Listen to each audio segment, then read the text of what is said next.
All right, so once you go through and you're like, okay, that's where I'm going to start. I'm going to start with my complicated side. You're literally just going to kind of split it into one smaller problem that you've got to work with. All right, so I would actually go through and try to combine those two, and I ignore everything else when I do it. So I rewrite it as 1 over b squared minus 1 over b. And then my entire goal as I go through that is to actually get those two added together.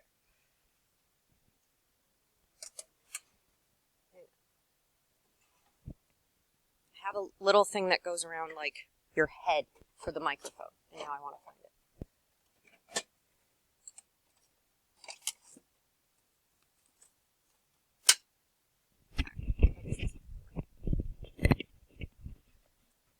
So what do I need to get a common denominator? Yeah, I need just this side to become b squared. So I need to multiply it by b over b. So this ends up simplifying down to 1 over b squared minus b over b squared. So 1 minus b over b squared.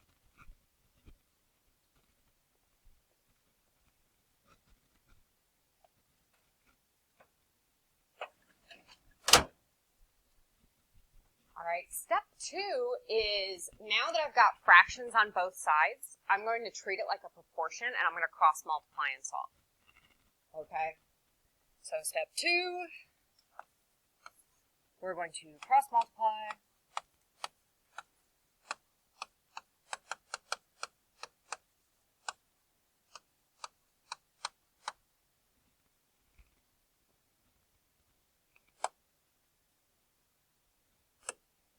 So I've got 1 minus b over b squared, and this equals, what was the other side?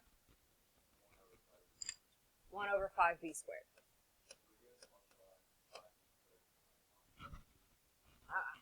So because it's fraction equals fraction, you can just cross multiply. Like remember when you were doing similar figures in geometry? You don't need a common denominator to do this. So it ends up with these two getting multiplied. So 5b squared times 1 minus b equals 1 times b squared, which is just b squared.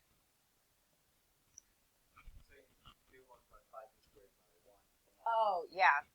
I misunderstood you. Did anybody else need one of the graphing libraries?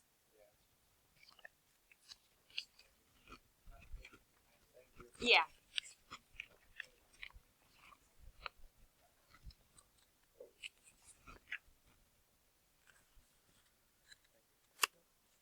Would you let go, Staples?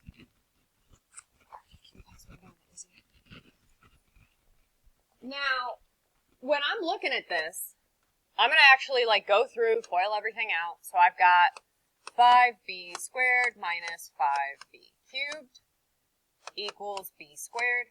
Move this over. And then, because I'm weird and I like rewriting it,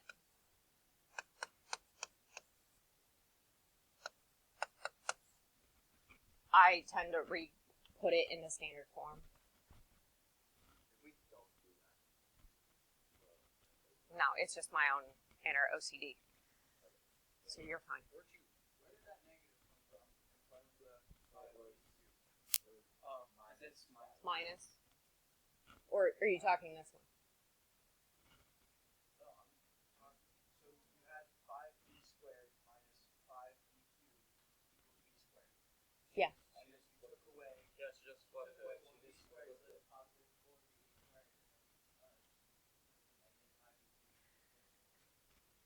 Oh, okay. Yeah. I like this in standard form.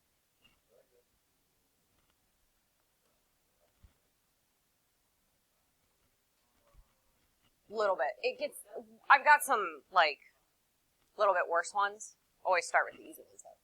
So, I still need to find excluded values, and I need to actually solve this. All right?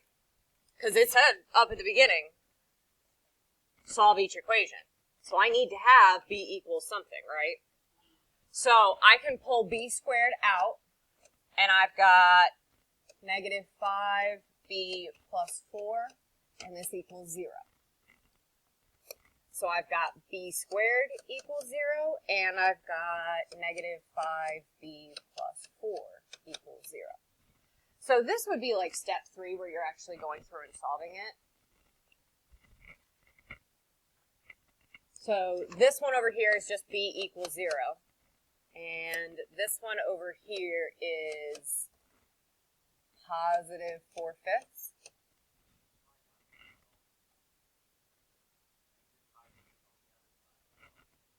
Yeah. Yeah.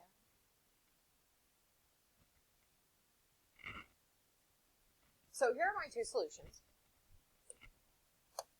Do I have any of these that would be considered extraneous? So what would make the denominator 0 when I look at my original function? 0. So 0 is actually an extraneous solution. Mathematically, we solve for it, it's legit. Practically, we can't plug it back in and have it work, because then we're dividing by 0. All right, so when I am working these out, I go back at the beginning and look and see which one's extraneous, and then I just mark.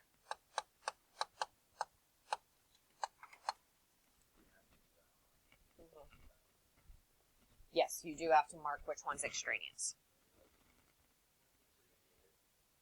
Extraneous means extra.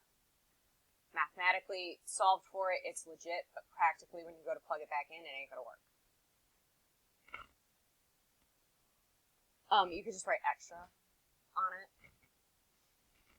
All right, and then how nasty do we want to go for the second one? We want to go medium and then hard, or we just want to go straight for hard?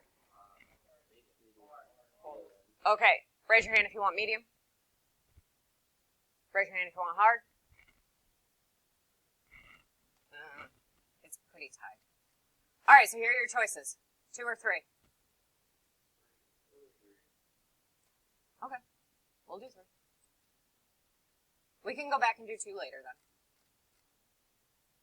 All right, so would you extend the stupid page, please?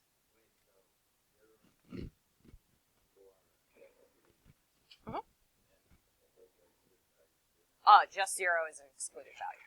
The other one's legit.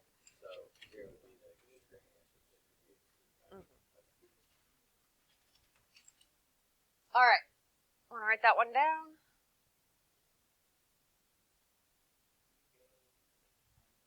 Yeah, you want to try and solve it, go for it.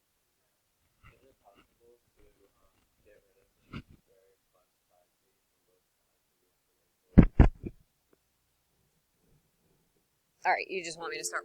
What? Oh, sorry. I did it. Yeah, mine's fine.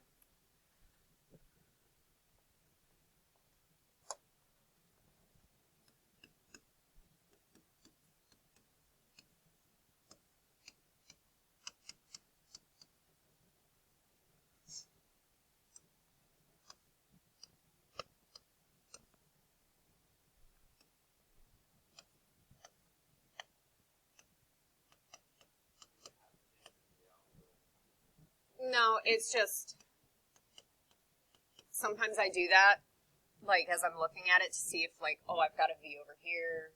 So if I can multiply and take less, because I'm not lazy, I'm efficient.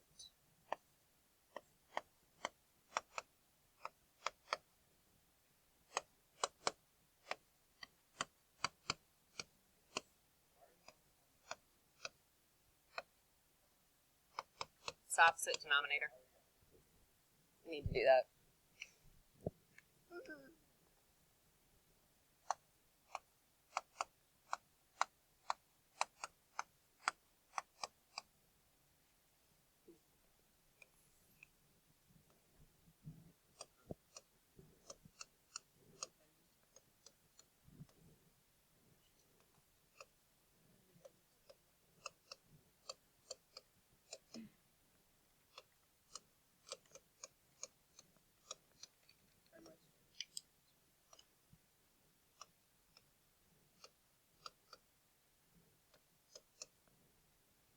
How many of you got to hear and, like, it got real messy real quick?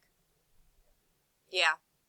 So what I want you guys to notice is I've got common denominators on both sides, right? So just for kicks and giggles, I want us to kind of look at what would happen if it was just a regular fraction. You don't have to write this. So I have 7x plus 3 over 8 equals 4x minus 6 over 8. If I cross multiply, what happens with those 8s?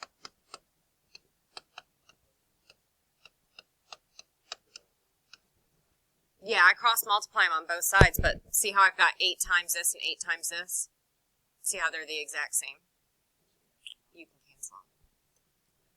So what I'm saying is if you have common denominators, you might want to pay a little bit of attention to that because it means you can be a little lazy on your work. Does that make sense?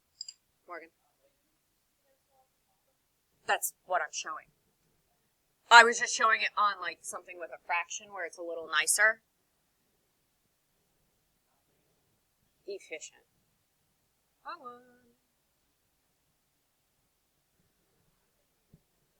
So what I was saying is, see how these have common denominators? So when I did this side, I've got 2 times v squared plus 5v, right? I can pull a v out of both. And then this is what it looks like on the other side when you pull a v out of both. Now, when you look at this part right here, I can take a 2v out of both of them, right? So I pulled a 2v, and there and there. Now, what happens with these is when you have common denominators on both sides, and you go to cancel them,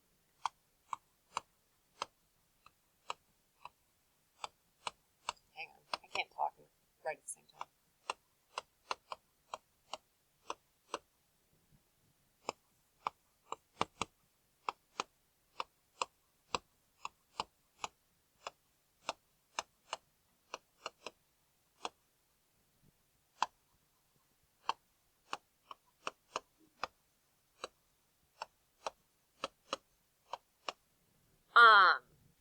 So when you cancel those are your extraneous or excluded values, okay? So just because you cancel them doesn't mean you can completely forget about them. Does that make sense? So what would be my 2 excluded values or extraneous solutions? 0 and -5. So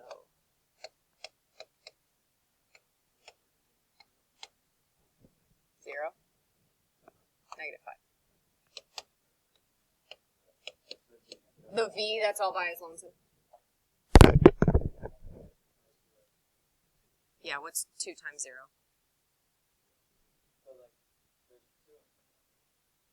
What's 2 times 0? The number doesn't matter, it's the v. Typically, if you can pull a v out of the denominator, yeah. Because that's what causes problems.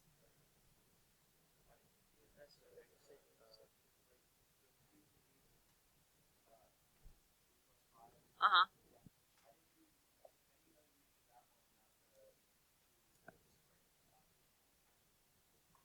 Because they're the exact same. If I pull a v out of this one, they're just samesies. All right, so where was it? We got to cancel crap. So all of this cancels out, and I'm just left with v squared plus 7v minus 4 equals v squared plus 5v minus 6. Move all your crap to one side. So minus v squared minus v squared. What happens to my v squareds?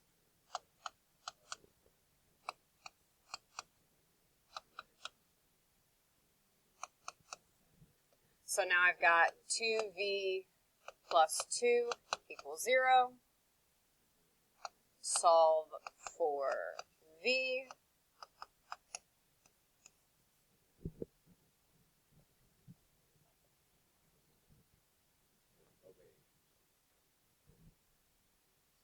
I was going to say, no, you guys should call it out because what was my thing yesterday? Everything equaled 16, and it definitely didn't. So what do you think? Terrible? No. Meh. That was a hard one.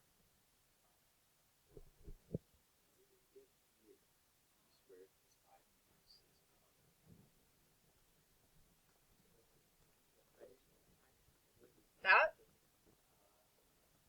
It was there. What do we think? Do we want to do number 2 or no? Yes? Just try it? Yeah.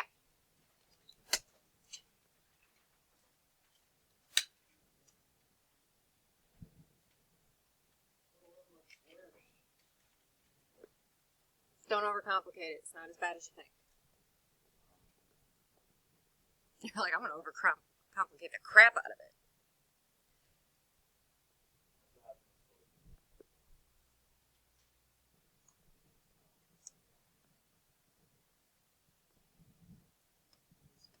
Mm-hmm.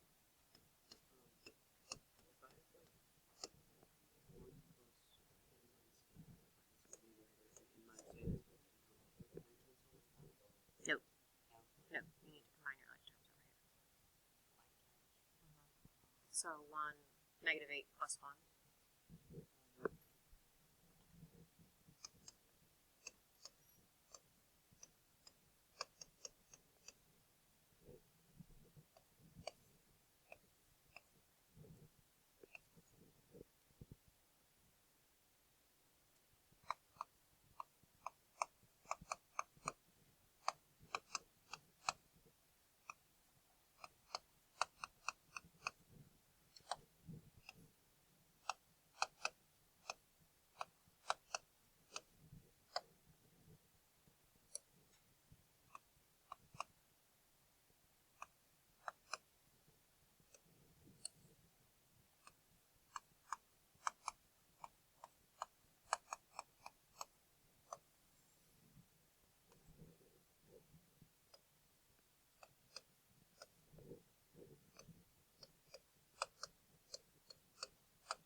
Oh, hey, it's the same stuff.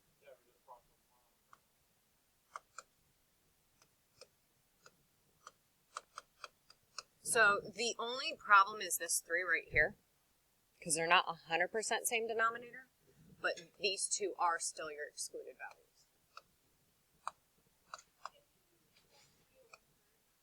Mm-hmm.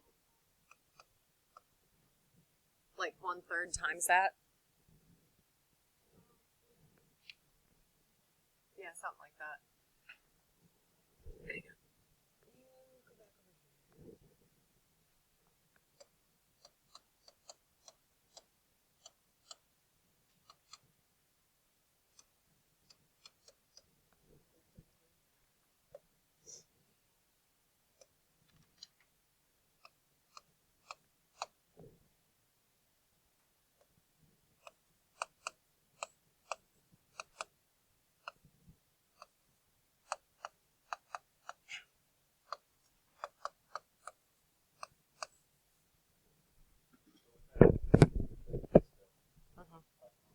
Because if you were still going to cross multiply, you'd end up with the factors on the same side, so you could still divide them out.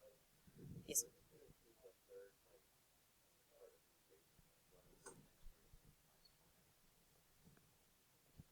This part? It's right here.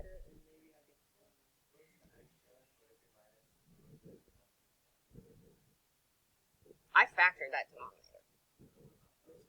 Hang on. This part? I factored it right here.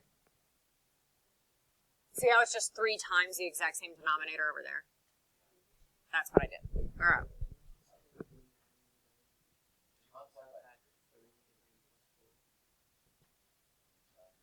What you talking about, Willis? This part? Yeah, I did. They're right here.